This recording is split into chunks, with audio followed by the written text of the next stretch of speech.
कठोपनिषद। कठोपनिषद ग्रंथ में द्वितीय अध्याय और इस दूसरे अध्याय में तृतीय वल्ली और इस तृतीय वल्ली में 11वां मंत्र है आज। तो इस 11वें मंत्र का उच्चारण कर लेते हैं। ताम योगमिति मन्यन्ते स्थिरामिन्द्रियधारणा अप्रमत्तस्तदा भवति योगो हि प्रभवाप्ययौ।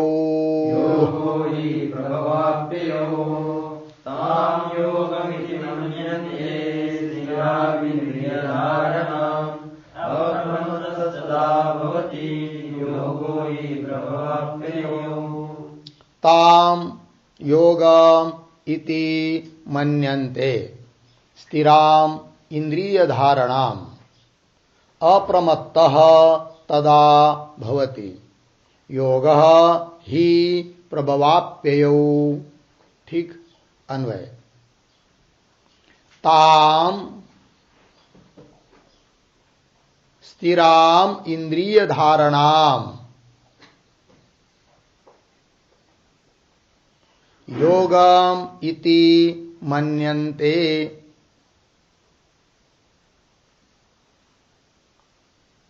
नीचे तदा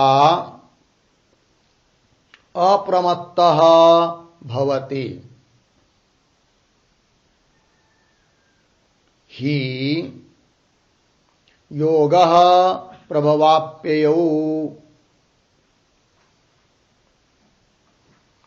ठीक है, तो चलो भाई। तो बताया था कि रुद्र मनिट शब्द का वाच्य जो तत्वमसि महावाक्य से उत्पन्न अहम ब्रह्मास्मि साक्षात्कार वो कैसे होगा, क्योंकि बहुत बार ऐसा देखने को मिलता है कि बहुत सारे वेदांत का श्रवण किया, मनन किया, तो भी अहम ब्रह्मास्मि इस प्रकार से बुद्धि का स्थैर्य देखने को नहीं मिल रहा है बहुत लोगों में। अर्थात हो सकता है उसमें जरूर कोई न कोई प्रतिबंधक है। तो उस अनैकाग्रता रूप विक्षेप स्वरूप प्रतिबंधक को हटाने के लिए योग बताना शुरू कर दिया। तो ऊपर के 10 नंबर के मंत्र में योग अर्थात आत्मयोग जिसको कहते हैं उसको बताया कि पंच ज्ञानेंद्रिया, मन और बुद्धि ये सब अपना अपना व्यापार छोड़कर आत्मा में स्थित हो जाते हैं। उसी अवस्था को परमागति कहते हैं क्योंकि वो उत्कृष्ट फल देने वाली है। अब कह रहे हैं कि उसी अवस्था को अर्थात जिसको हम कह सकते हैं स्थिराम इंद्रिय धारणाम, स्थिर इंद्रियों की धारणा वाली वो अवस्था है, उसी को योगी लोग, योगवेत्ता लोग उस अवस्था को ही योग शब्द से बोलते हैं, योग कहते हैं उसको। तो वही कह रहे हैं कि ताम स्थिराम इंद्रिय धारणाम योगम इति मन्यन्ते, उसी को योग ऐसा बोलते हैं, मानते हैं, कहते हैं। अब उस योग करते समय आरंभ काल में जो कोई योग कर रहा है अर्थात मन, बुद्धि और इंद्रिय इनको स्थिर कर रहा है, अर्थात उनको उनके विषयों से हटाकर आत्मा में उनको लगा रहा है। ऐसे करते समय कदाचित चित्त विक्षिप्त होने के कारण या बहुत दिनों के उसमें संस्कार होने के कारण वह चित्त प्रमाद कर सकता है। तो कह रहे हैं कि श्रुति कह रही है कि योग के आरंभ काल में तदा अप्रमत्तः भवति, भवति यह लेट लकार का रूप है, अतः उसका अर्थ हो जाएगा भवेत। तो अप्रमत्त भवेत अर्थात प्रमाद रहित होना चाहिए उस साधक को। क्यों ही, यतो ही क्योंकि योग प्रभवाप्ययो, योग जो है वह उत्पत्ति के लिए और नाश के लिए कारण है। यदि योग करते समय प्रमाद को छोड़ देगा साधक तो कैवल्यादिक की प्राप्ति हो जाती है, तो इष्ट के लिए साधन हो जाता है, तो प्रभव हो जाता है। और यदि प्रमाद करता है तब तो जो साधन कर रहा है उनका भी नाश हो जाता है, तो अप्यय के लिए भी कारण बनता है योग। इसीलिए साधक को इस प्रकार का योग करते समय अपने बुद्धि इत्यादि को अपने आत्मस्वरूप में स्थिर करते समय कभी भी प्रमाद नहीं करना चाहिए।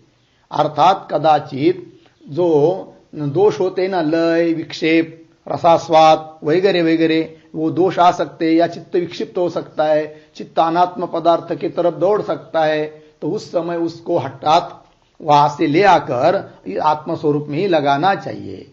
तो ऐसा करेगा समझना प्रमाद नहीं हो रहा है, और प्रमाद नहीं होगा तो उसका कल्याण नहीं होने वाला है, ये कह रहे हैं। ऐसा ही श्रुति का भाव है। अब इस श्रुति के शब्दों का अर्थ हम लोग लिख लेंगे। तो लिखते हैं प्रतीक ताम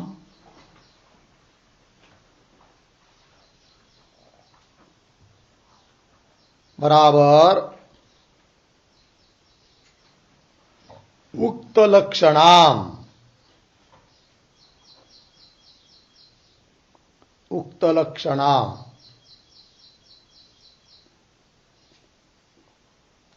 आगे प्रतीक स्थिराम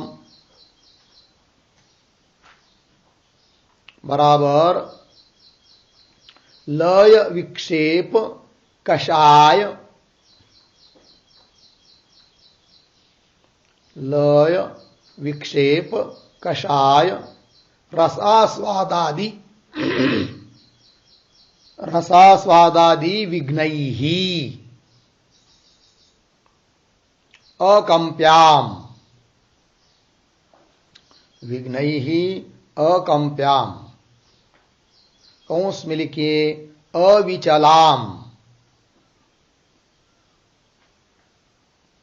अविचलाम कौंस बान। आगे प्रतीक इंद्रिय धारणाम, इंद्रिय धारणाम बराबर ज्ञानेन्द्रिय मनोबुद्धीनाम, ज्ञानेन्द्रिय मनोबुद्धीनाम धारणाम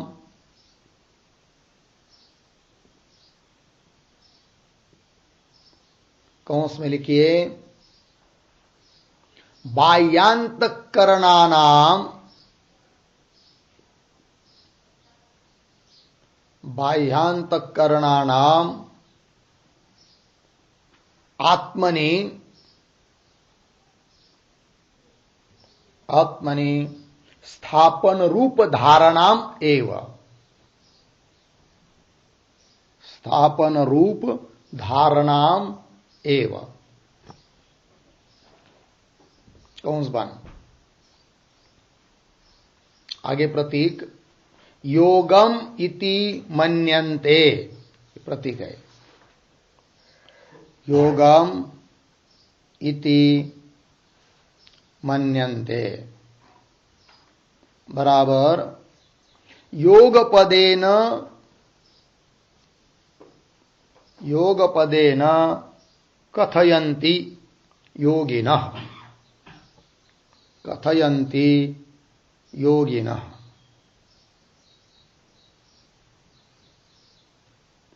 कौंस में लिखिए मोक्षोपयुक्तम,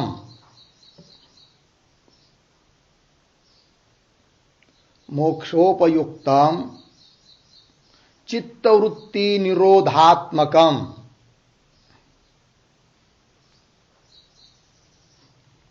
चित्तवृत्ति निरोधात्मकम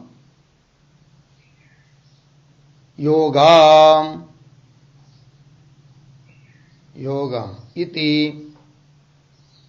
योग शास्त्रज्ञाः कथयन्ति,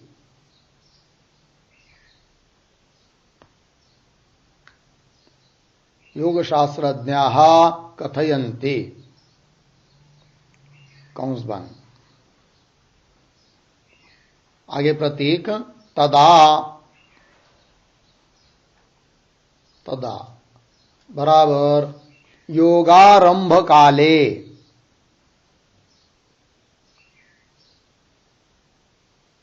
योगारंभ काले बराबर झालं, योगारंभ काले अर्थ हुआ तदा का। आगे प्रतीक अप्रमत्तः,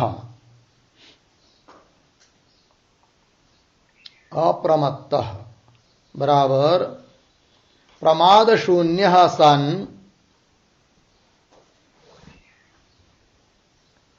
प्रमाद शून्य सन चित्त समाधानम प्रति, चित्त समाधानम प्रति यत्नवान,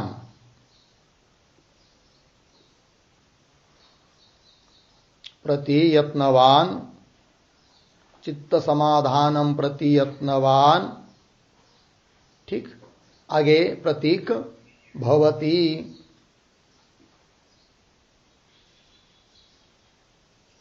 बराबर भवेत, भवेत इत्यर्थ। ठीक, आगे प्रतीक ही,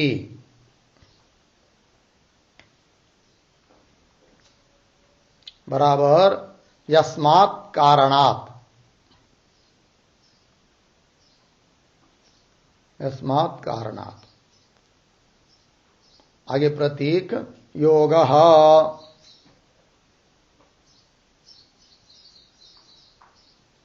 बराबर उक्तेन्द्रिय धारणा लक्षणः योगः,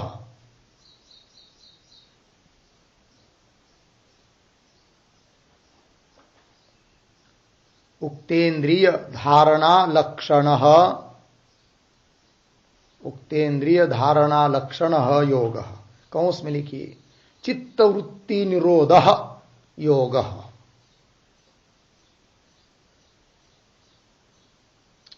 चित्तवृत्ति निरोधः योगः, पूर्ण विराम कंस बंद। आगे प्रतीक प्रभवाप्ययो, बराबर उत्पत्ति विनाशौ,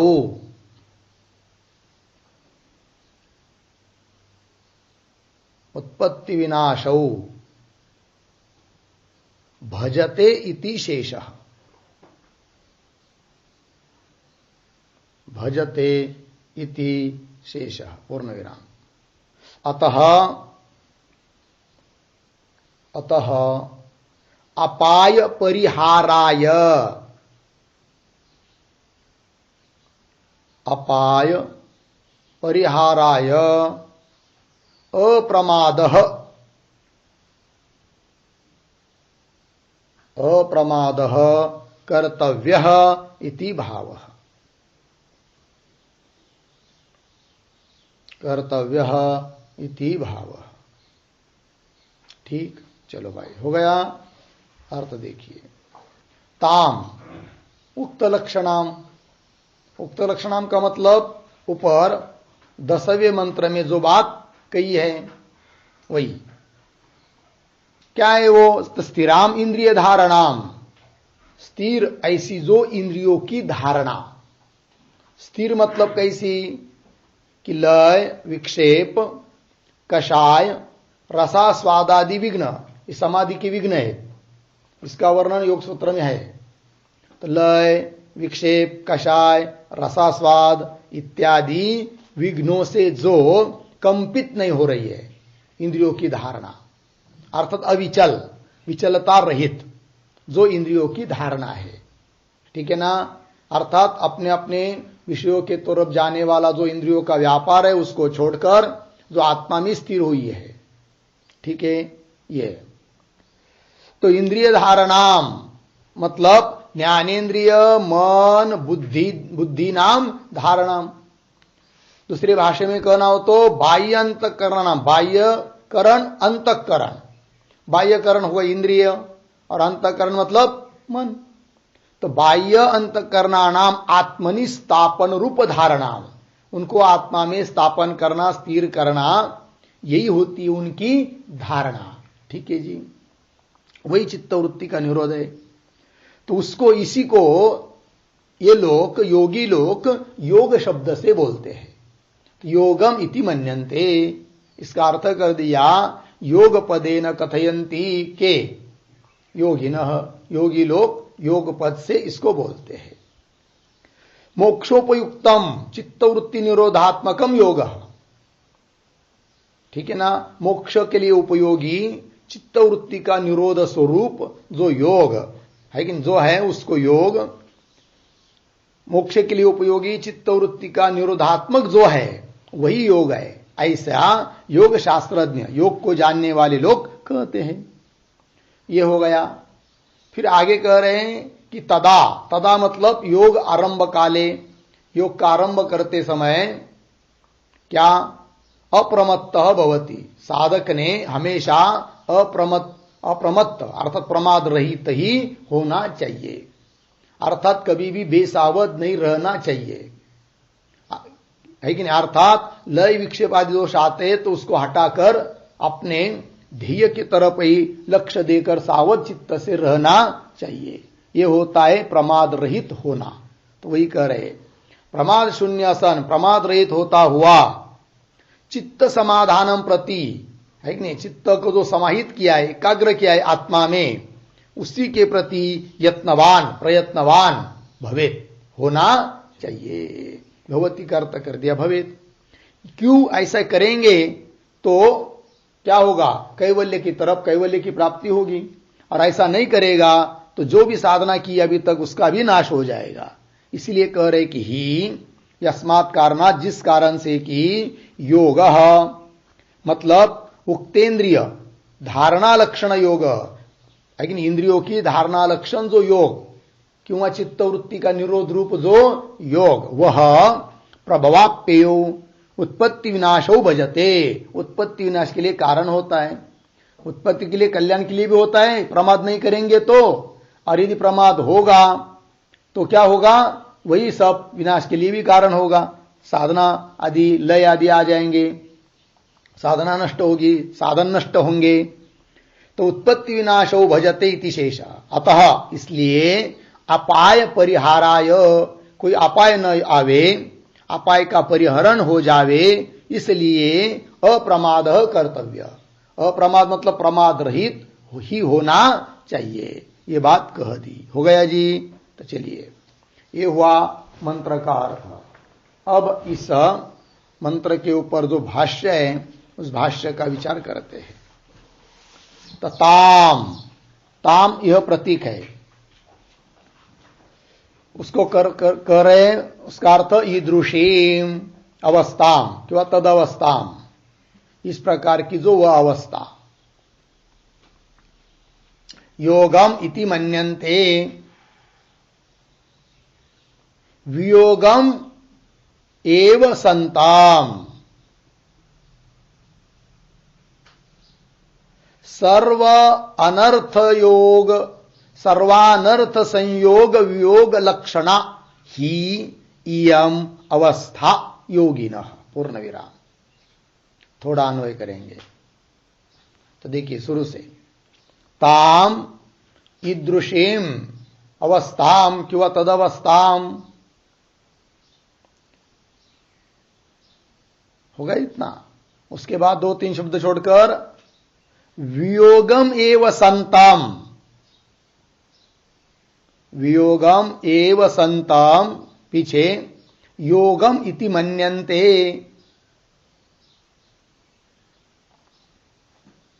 योगम इति मन्यन्ते, आगे ही,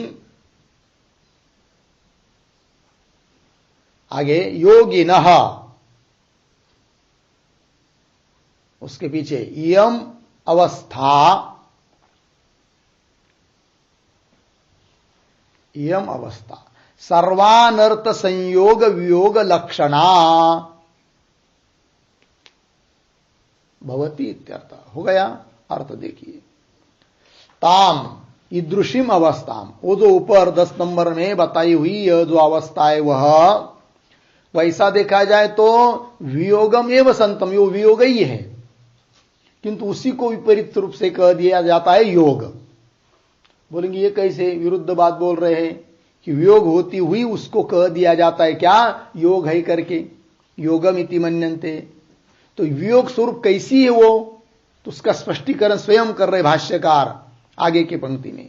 आगे का मतलब यही पर कि ही, क्योंकि ये तो ही योगिनः इयम अवस्था, योगियों की, योगी अर्थात समाधिवान, समाधि वाले, समाधि जो लगाते समाहित करते अपने मन बुद्धि को चित्त को आत्मा में लगा देते हैं, अहम ब्रह्मास्मि वृत्ति में ही जोड़ देते हैं, तो वही हुआ, वे सब वही योगी।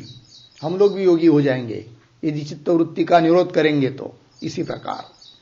तो ही योगिनः समाधिवतः यम अवस्था, यह जो अवस्था बताई वह कैसी है, सर्व अनर्थ संयोग वियोग लक्षण।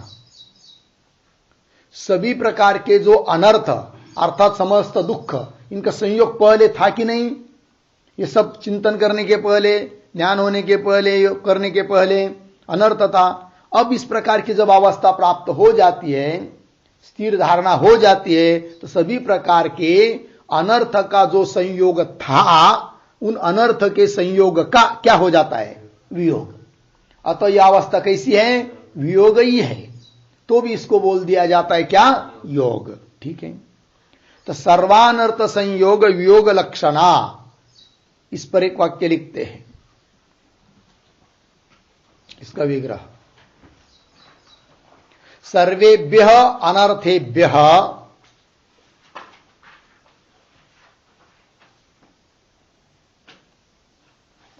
सर्वेभ्यः अनर्थेभ्यः वियोगः बराबर असंबद्धः असंबंधः असंबंधः एव लक्षणाम स्वरूपम स्वरूपम यस्याह सा तादृशी अवस्था।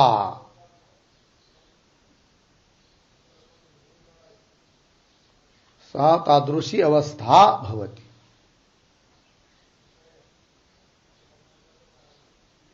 ठीक, बघा, सर्वेभ्यः अनर्थेभ्यः वियोगः, सभी अनर्थों से वियोग अर्थात असंबंध, जितने पहले अनर्थ थे उन सबके साथ संबंध रहता नहीं है, अर्थात उनका वियोग होता है।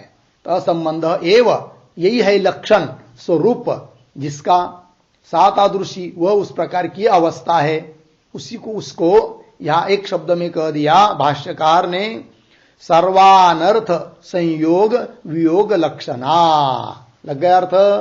चलिए अब आगे,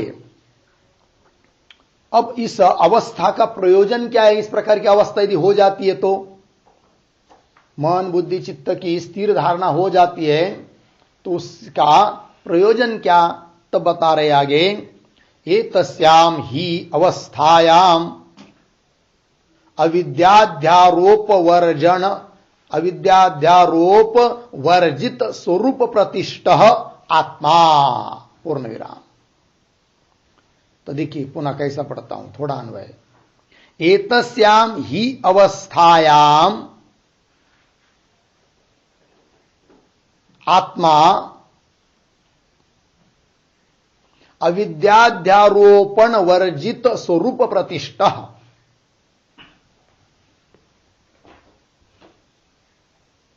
ठीक, ध्यान दीजिए। एतस्याम ही अवस्थायाम, इसी अवस्था में, इस प्रकार की जब अवस्था हो जाती है, किस प्रकार की अवस्था, इंद्रिय मन बुद्धि इन सबको उनके विषयों से हटाकर जब वो स्वरूप में आत्मा में स्थित हो जाते हैं, उपरत हो जाते हैं, तो यही वो अवस्था है स्थिराम इंद्रिय धारणाम। तो इस अवस्था में ही क्या होता है कि आत्मा क्या होता है, स्वरूप प्रतिष्ठा, मतलब स्वरूप में स्थित रहता है। कैसे, इसके पहले नहीं था क्या, था, लेकिन अविद्या और अविद्या का कार्य इनका आरोप से युक्त था। मतलब स्वयं को कर्ता, भोक्ता, सुखी, दुखी, जन्म मरणवान समझता था। अविद्यादिक का आरोप था, देहादिक को ही मैं समझता था। अब वो सब अविद्या और अविद्या का कार्य, मतलब कारण उपाधि जो अविद्या और कार्य उपाधि जो देहादिक, उन सभी से रहित स्वरूप प्रतिष्ठा, अर्थात स्वरूप में स्थित रहता है, अपने महिमा में रहता है। वही आनंद की स्थिति है, वही जीवन मुक्त स्थिति है। ठीक है जी, चलिए भाई। तस्याम ही अवस्थायाम आत्मा अविद्याध्यारोपण वर्जित, इन सबसे रहित स्वरूप प्रतिष्ठा। लग गया? आगे चलिए। स्थिराम, अब मंत्र के प्रथम पाद की व्याख्या हुई। ताम योगम इति मन्यन्ते। अब आगे जो स्थिराम इंद्रिय धारणाम कहा है द्वितीय पाद में, उसको बता रहे हैं। स्थिराम इंद्रिय धारणाम, तो उसमें स्थिराम का अर्थ बता रहे, स्थिराम अचलाम, और इंद्रिय धारणाम का अर्थ बता रहे बाह्यांतकरणानाम धारणम इत्यर्थः। ये हो गई स्थिराम इंद्रिय धारणाम। ठीक, स्थिर मतलब अचल, चल रहित। ठीक है, क्या? इंद्रियों की धारणा, इंद्रिय धारणा। इंद्रिय मतलब कौन? बाह्य अंतकरणानाम, अर्थात बाह्यकरण अंतकरण।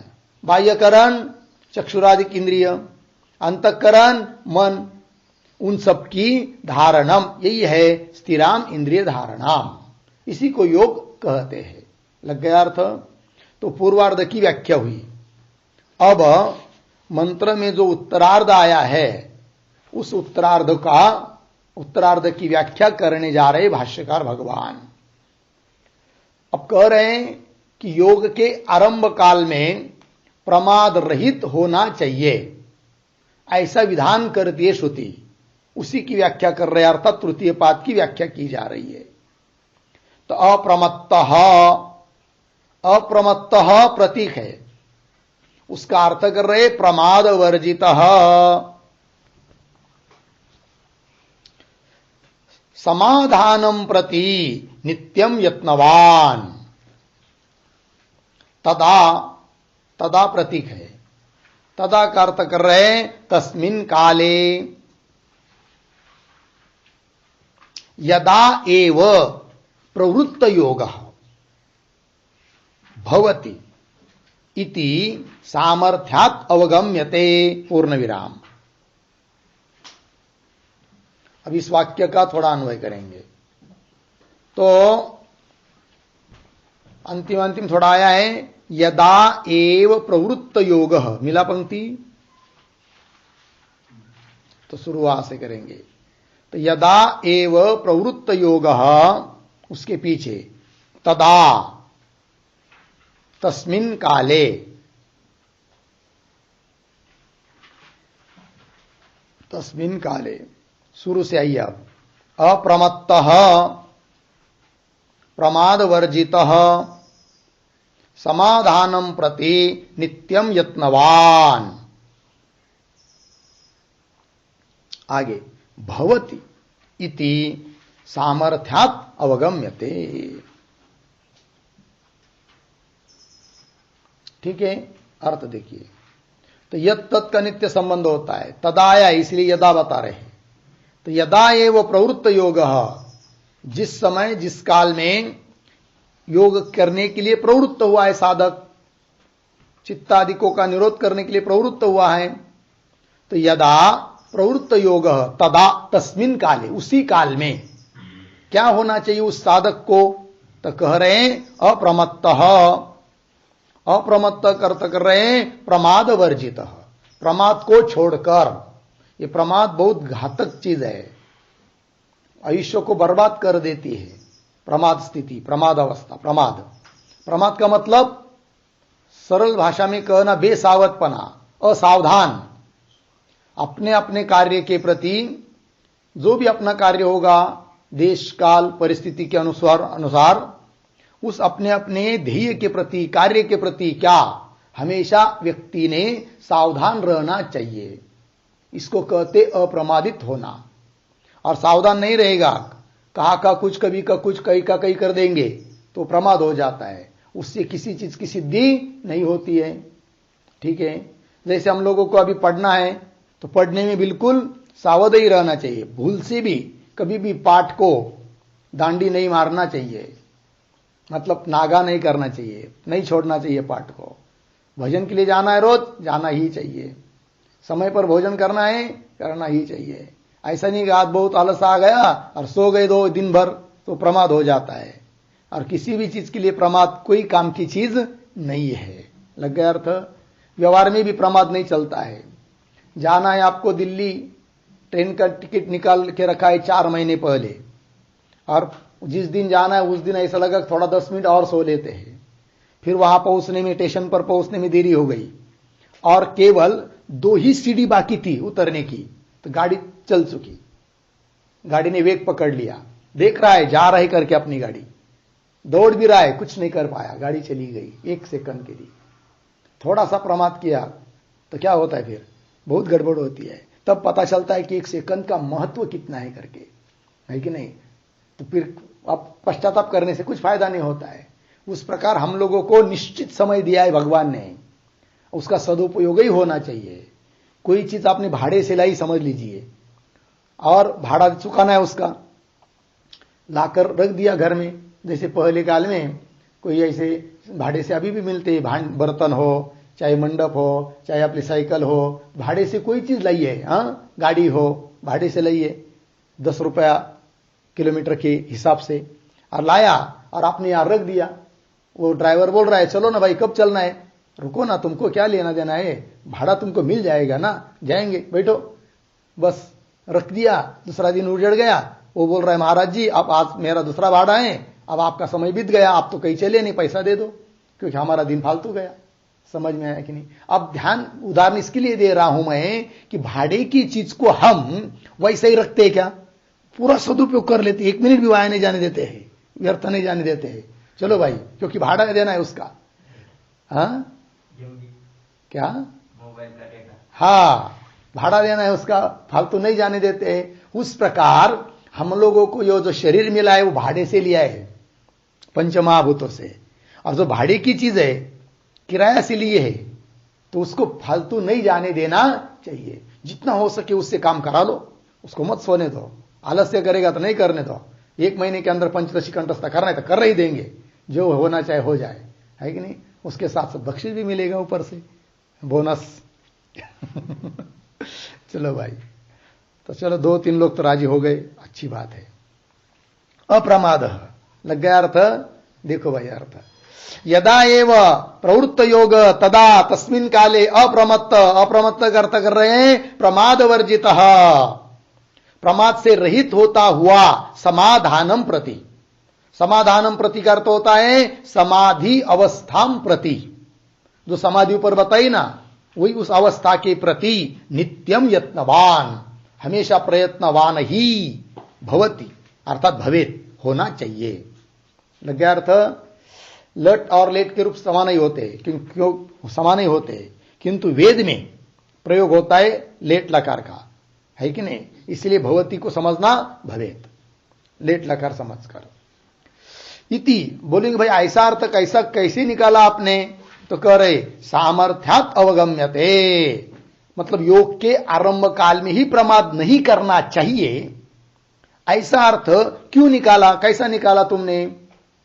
मतलब योग समाप्त होने के बाद प्रमाद नहीं करना चाहिए, ऐसा दूसरा कुछ अर्थ न करके योग के आरंभ काल में ही प्रमाद नहीं करना चाहिए, ये जो अर्थ निकाला, कैसे निकाला?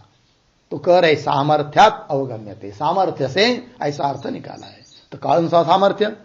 तो सामर्थ्यात अवगम्यते, इसके ऊपर एक वाक्य लिखेंगे, प्रमाद वर्जनम अंतरा,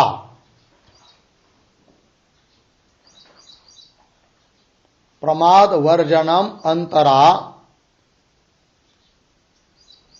योगस्य,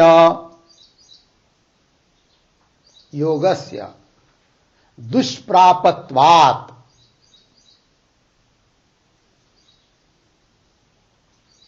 दुष्प्रापत्वात्, यह अर्थ हुआ सामर्थ्यात् का।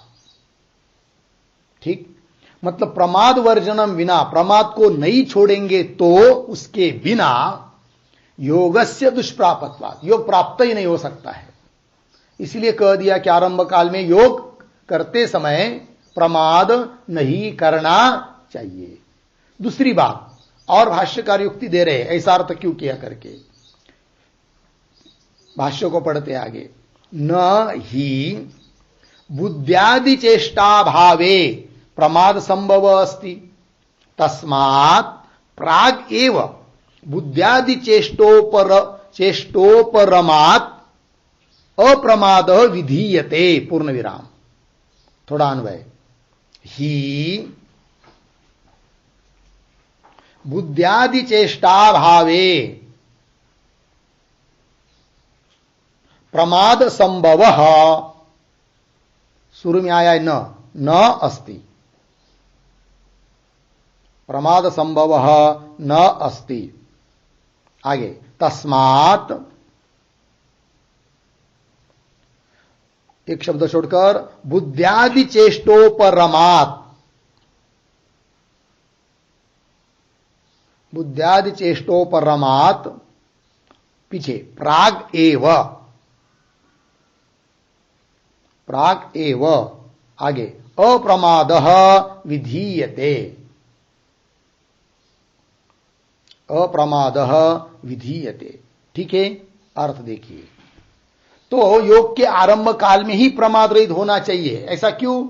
तो कह रहे, उत्तर दे रहे भाष्यकार, ही क्योंकि यतो ही बुद्ध्यादि चेष्टा भावे, बुद्ध्यादि को की जो चेष्टा, आदि शब्द से इंद्रिय मन ये सब लेना है।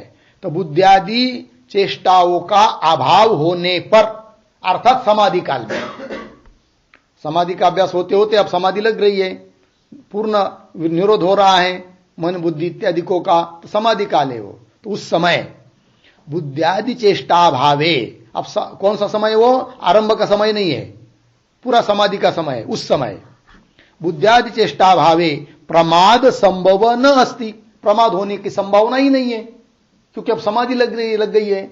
इसलिए उस समय अप्रमाद का विधान नहीं किया। कब अप्रमाद का विधान किया? आरंभ काल में, ये कह रहे हैं।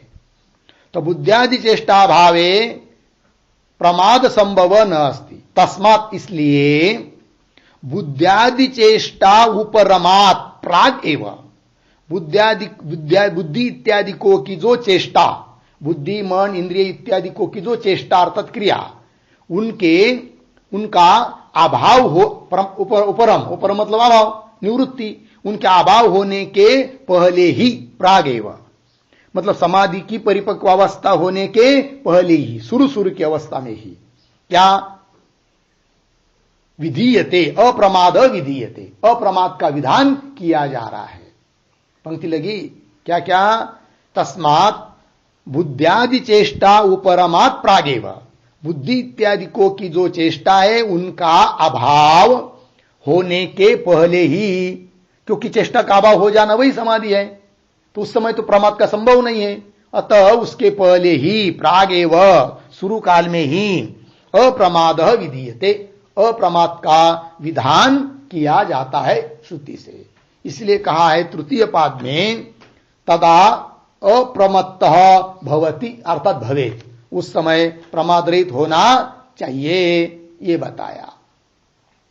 अब यह जो तृतीय पाद है कि नहीं, तदा क्या है वो? तदा अप्रमत्तः तदा भवति, इसके दो अर्थ। एक अर्थ अभी तक बताया, क्या अर्थ निकाला उस पाद का? योग के आरंभ काल में प्रमाद रहित होना चाहिए, यह अर्थ निकाला है कि नहीं? अब और एक अर्थ कर रहे भाष्यकार भगवान, दूसरा भाष्य में देखिए, अथवा, मिला पंक्ति,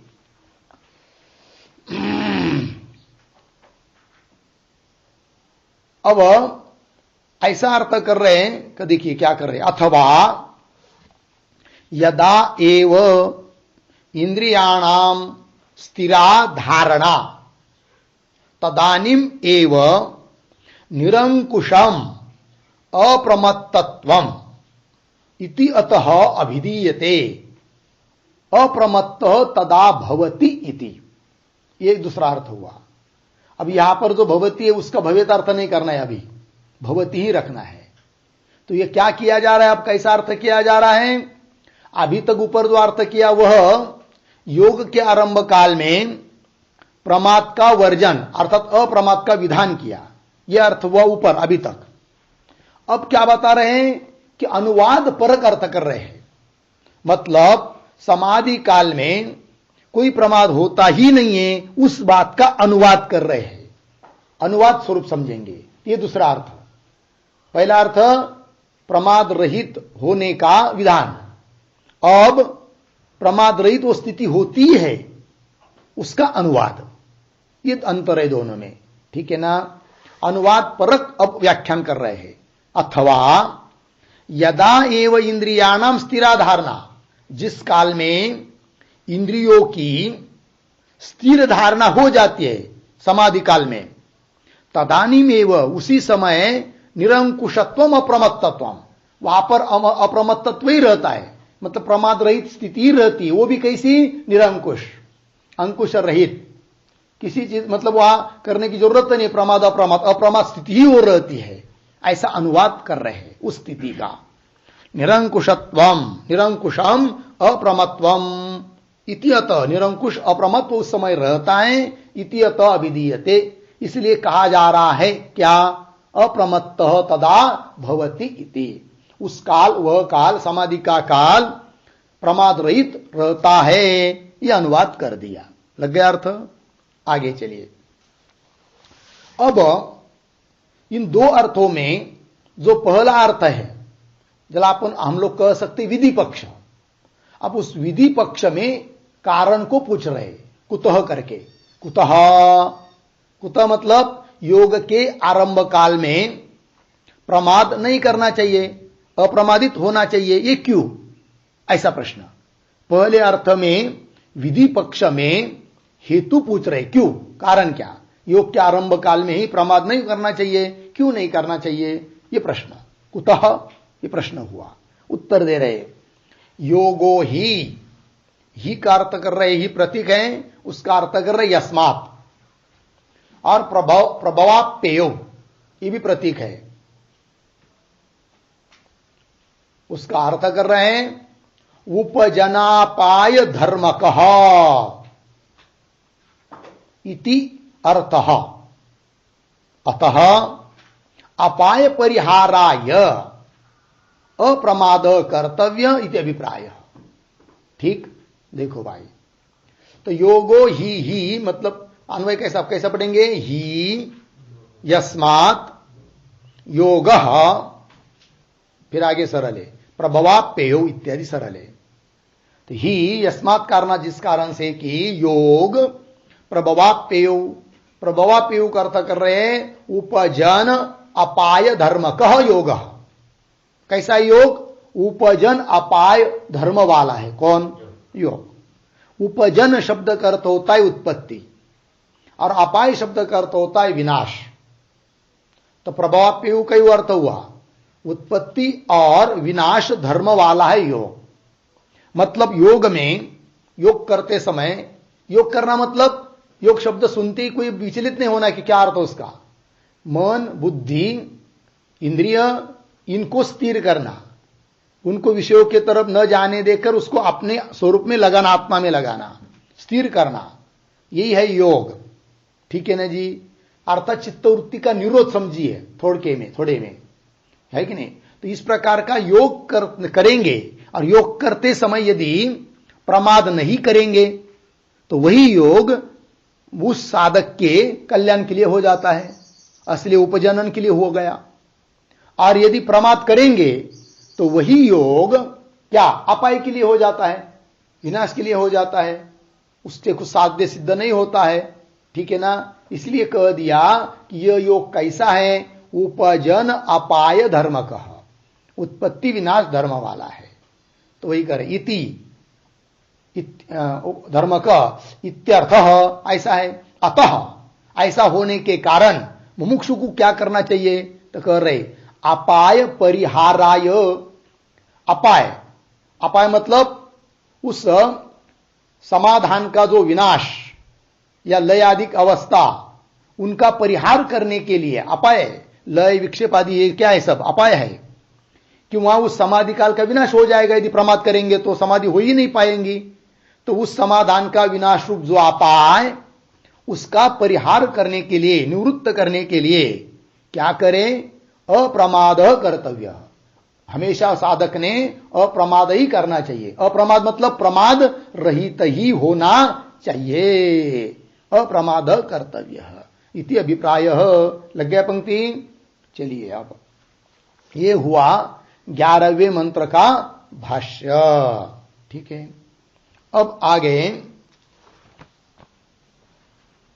इस 12वें मंत्र की अवतरणिका को देखिए।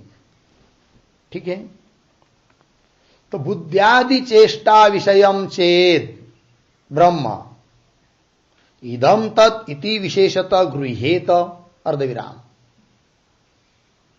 बुद्ध्यादि उपरमे च ग्रहण कारणाभावात् अनुपलभ्यमानम नास्ति एव ब्रह्म पूर्ण विराम। ठीक है, तो अब देखिए शुरू से अर्थ करते हैं। तो कैसा पढ़ेंगे शुरू का, बुद्ध्यादि चेष्टा विषयम ब्रह्म, मिला पंक्ति, एक शब्द छोड़कर ब्रह्म, उसके पीछे चेत, शुरू में ये बुद्ध्यादि चेष्टा विषयम ब्रह्म चेत इदम तत् इति, आगे सरल है। तो अर्थ देखिए, अब क्या है, पूर्व पक्षी बोल रहा है कि ब्रह्म बिम्म कुछ नहीं है नहीं ब्रह्म, ऐसा उसका कहना है। तो अवतरणिका में लिख रहे, फिर उसका उत्तर देंगे मंत्र के माध्यम से। तो वो कहता है पूर्व पक्षी, बुद्ध्यादि चेष्टा विषयम ब्रह्म, बुद्ध्यादि चेष्टा, चेष्टा अर्थात क्रिया, अर्थात उनका व्यापार। बुद्धि का व्यापार है अध्यवसाय, मन का व्यापार संकल्प विकल्प इत्यादि। तो बुद्ध्यादि चेष्टा का विषय ब्रह्म चेत, यदि ब्रह्म रहता, ब्रह्म होता, अर्थात बुद्ध्यादि के द्वारा ब्रह्म यदि जाना जाता, तब तो क्या होना चाहिए था, इदम तत्, यह वो ब्रह्म है, इति विशेषतः गृह्येत, इस प्रकार विशेष रूप से उस ब्रह्म का ग्रहण होना चाहिए। जैसे बुद्ध्यादि चेष्टा का विषय घट है कि नहीं है, अतः घट के बारे में हम लोग कह सकते यह घट है करके। उस प्रकार ब्रह्म भी यदि बुद्धि इत्यादि के द्वारा जाना जाता तो यह ब्रह्म है, ऐसा विशेष रूप से उसका ग्रहण होना चाहिए। किंतु होता है क्या, नहीं होता है। घट की तरह के घट है, इस प्रकार ग्रहण नहीं हो रहा है, अर्थात बुद्ध्यादि चेष्टा का विषय ब्रह्म है नहीं। कौन बोल रहा है, पूर्व पक्षी। पंक्ति देखिए, इसका मतलब सिद्धांति बुद्ध्यादि चेष्टा का विषय ब्रह्म मानते, ये बात भी नहीं है। तो बुद्ध्यादि चेष्टा विषय ब्रह्म चेत इदम तत्, यह वह है, इति विशेषतः गृह्येत, विशेष रूप से उसका ग्रहण होवे, अर्धविराम। और बुद्ध्यादि ऊपर में, किंतु ऐसा ग्रहण तो नहीं हो रहा है बुद्ध्यादि से, अर्थात बुद्ध्यादि चेष्टा का विषय ब्रह्म नहीं है। अब बुद्ध्यादि का उपरम होने पर फिर उसका बोध होगा, ज्ञान होगा, ऐसा कोई बोलेगा तो वो कहता है बुद्ध्यादि उपरमे, उपरम मतलब निवृत्त होना, बुद्ध्यादिक निवृत्त हो गए, अपना व्यापार छोड़कर निवृत्त हो गए ऊपर कहे हुए के अनुसार। तो बुद्ध्यादि उपरमे च ग्रहण कारणाभावात, ग्रहण करने वाले तो जो थे बुद्धि इंद्रियादि, वो तो अभी रहे नहीं, वो तो उपरम हो गए। अब को कैसा ग्रहण होगा ब्रह्म का, होगा अर्थात नहीं होगा। ठीक, तो बुद्ध्यादि उपरमे, बुद्ध्यादि की निवृत्ति होने पर ग्रहण कारणाभावात, ग्रहण मतलब ज्ञान, ज्ञान का कारण जो था उसका क्या हो गया, अभाव हुआ, क्योंकि ज्ञान के कारण कौन थी, बुद्ध्यादि, उसका अभाव हुआ। ग्रहण कारणाभावात अनुपलभ्यमानं नास्ति एव ब्रह्म, कैसा पढ़ेंगे, अनुपलभ्यमानं ब्रह्म नास्ति एव। ठीक है, तो ग्रहण करने का करने वाले जो थे उनका अभाव हो गया, अतः अनुपलभ्यमानम, अनुपलभ्यमानम करते होता है उपलब्ध न होने वाला, उपलब्ध मतलब ज्ञान, ज्ञान का विषय न बनने वाला, ज्ञान की कक्षा में न आने वाला, अनुपलब्धमान उपलब्ध न होने वाला ब्रह्म नास्ति एव। तो इसका मतलब क्या निकला कि ब्रह्म बिम्ब कुछ है ही नहीं है। कौन बोल रहा है? पूर्व पक्षी है कि नहीं? बुद्धि आदि चेष्टा का विषय भी नहीं मान सकते। यदि होता तो इदम तया ज्ञान होता, नहीं हो रहा है, बुद्धि आदि चेष्टा का विषय नहीं है। अब बुद्धि आदि का जब उपरम हो जाता है तो ज्ञान का ग्रहण करने वाले जो है, ज्ञान का जो कारण है, उनका ही अभाव हुआ, तो उपलब्ध नहीं हो रहा है। अनुपलब्धमान है ब्रह्म, अर्थात वो नहीं है। यदि ब्रह्म रहता तो, ब्रह्म नाम की कोई चीज रहती तो उसकी उपलब्धि होती, ज्ञान होता, हो नहीं रहा है, अर्थात ब्रह्म नास्ति। कौन बोल रहा है? पूर्व पक्षी। आगे और यद ही करण गोचरम तत् अस्ति इति प्रसिद्धम लोके विपरीतम च असत इति अतः च अनर्थक योग। ठीक है ना? तो वो कहता है पूर्व पक्षी, जिस ब्रह्म को जानने के लिए तुमने योग बताया वह तुम्हारा योग व्यर्थ है, क्योंकि उस जिस योग के द्वारा तुम ब्रह्म को जानना चाहते हैं वो ब्रह्म कुछ है ही नहीं है, असत पदार्थ है, अलिक पदार्थ है, वंद्यापुत्र की तरह है ही नहीं। तो जिसके जानने के लिए तुम कर रहे थे वो ही नहीं है, तो तुम्हारा योग करना व्यर्थ है। कौन बोल रहा है? पूर्व पक्षी। देखिए, यद ही, यद मतलब जो भी वस्तु, करण गोचरम, करण गोचरम मतलब इंद्रिय के द्वारा जानी जाती है, तत् अस्ति वो है, इति प्रसिद्धम लोके, यह लोक में प्रसिद्ध है कि नहीं? तो कैसा पढ़ सकते हैं? लोके यद ही करण गोचरम तत् अस्ति इति प्रसिद्धम। लग गया? आगे विपरीतम च असत, आगे सरल है। तो बता रहा है पूर्व पक्षी, लोके लोक व्यवहार में यद ही, यद मतलब जो भी वस्तु, घटपट आदि वस्तु जैसे कि करण गोचरम, घट करण गोचर है कि नहीं? करण का विषय है, अतः तद अस्ति, घट अस्ति, यह प्रसिद्ध है लोक में, है कि नहीं? और उसके विपरीत, विपरीत मतलब जो वस्तु करण का गोचर नहीं है, इंद्रिय गोचर नहीं है, इंद्रिय का विषय नहीं है। विपरीतम च असत मतलब जो वस्तु इंद्रिय के लिए विषय नहीं होती है उस वस्तु को अस्ति रूप से कोई नहीं बोलता, अपितु वो वस्तु कैसी हो जाती है? असत। असत इति अतः, अर्थात ब्रह्म क्या हुआ फिर? असत, क्योंकि इंद्रिय का विषय तो बन ही नहीं रहा है, जाना ही नहीं जा रहा है उसको। तो जो वस्तु इंद्रिय का विषय नहीं बनती उसको लोग असत मानते हैं, अतः ब्रह्म बिम्ब कुछ नहीं, असद है। और यदि ब्रह्म असद है, अलिक है, तो इति अतः ऐसा होने से अनर्थक योग, योग करना क्या है फिर? व्यर्थ है, ये कह दिया योग।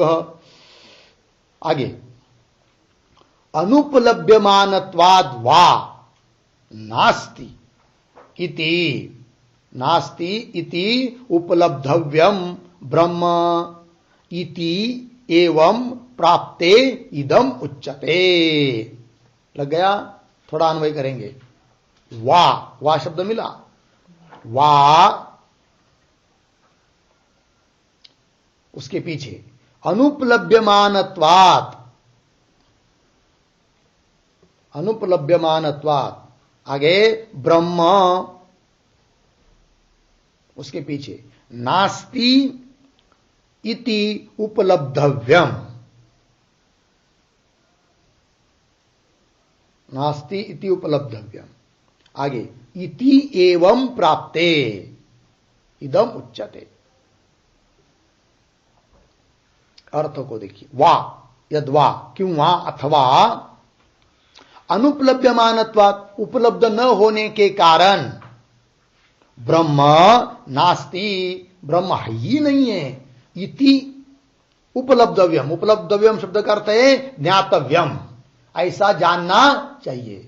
क्या जानना चाहिए? कि उपलब्ध न होने के कारण ब्रह्म है ही नहीं है, नास्ति इति उपलब्धव्यम, ऐसा ज्ञातव्यम, जानना चाहिए। इति एवं प्राप्ते, ऐसा पूर्व पक्षी यदि बोलता है तो ऐसा प्राप्त होने पर इदम उच्यते, उसका उत्तर दिया जा रहा है। मंत्र के माध्यम से, सत्यम इत्यादि करके मंत्र के माध्यम से उत्तर देंगे, किंतु इसका विचार हम लोग कल करते हैं। ओम पूर्णमदः पूर्णमिदं पूर्णात् पूर्णमुदच्यते पूर्णस्य पूर्णमादाय पूर्णमेवावशिष्यते। ओम शांति शांति।